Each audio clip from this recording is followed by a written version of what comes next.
How to fix WhatsApp business status quality on Android phone. Hello guys, in today's video I'm gonna show you how to fix WhatsApp business status quality on Android phone. First, open a WhatsApp business here and now click these 3 points and then click settings, and now just click this one here, this one, storage and data. Click on it and then scroll down until you find here photo upload quality. Click on it and click best quality and then click OK.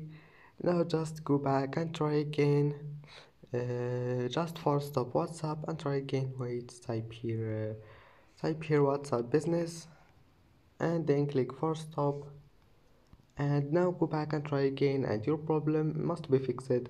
And that's it for today's video. If you like this video, don't forget like and don't forget subscribe, and thank you for watching this video until the end, and see you in the next video.